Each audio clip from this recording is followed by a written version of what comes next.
ഒന്ന് ഉറക്കെ വായിക്കാവോ?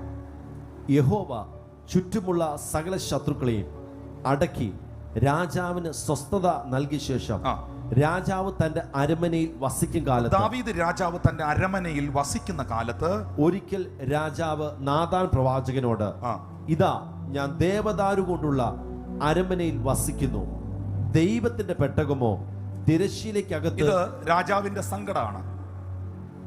രാജാവ് പറയാണ്, ഞാൻ നല്ല വീട്ടിൽ താമസിക്കുന്നു,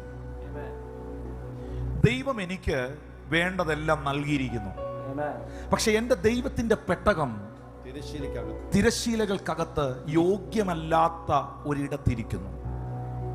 അതിനുവേണ്ടി യോഗ്യമായ ഒരിടം ഉണ്ടാകണം, ജനത്തിന് ഒന്നിച്ചു വന്ന് അവന്റെ നാമത്തെ ഉയർത്തുവാൻ, ആരാധിക്കുവാൻ.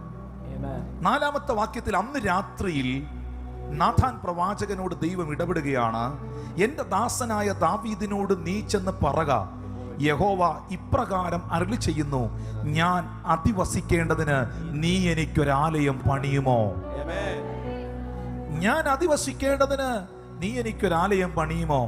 ഞാൻ ഇസ്രായേൽ മക്കളെ മിസ്രയീമിൽ നിന്ന് പുറപ്പെടുവിച്ച നാൾ മുതൽ ഇന്ന് വരെയും ഞാനൊരാലയത്തിൽ അധിവസിക്കാതെ കൂടാരത്തിലും നിവാസത്തിലുമല്ലോ സഞ്ചരിച്ചു വരുന്നത്. ഇത് ദാവീദ് പറഞ്ഞതല്ല, ഇത് നാഥാൻ പ്രവാചകൻ പറഞ്ഞതല്ല, ഇത് യഹോവയുടെ അരുളപ്പാടാണ്.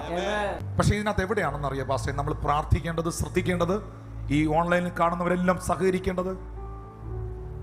ഹഗായിയുടെ പുസ്തകം 1-ാം അധ്യായം 8-ാമത്തെ വാക്യത്തിൽ ദൈവം തമ്പുരാൻ പറയുകയാണ്, ഹഗായി 1:8, നിങ്ങൾ മലയിൽ ചെന്ന് മരം കൊണ്ടുവന്ന് ആലയം പണിയുവീൻ, ഞാനതിൽ പ്രസാദിച്ച് മഹത്വപ്പെടുമെന്ന് യഹോവ കൽപ്പിക്കുന്നു.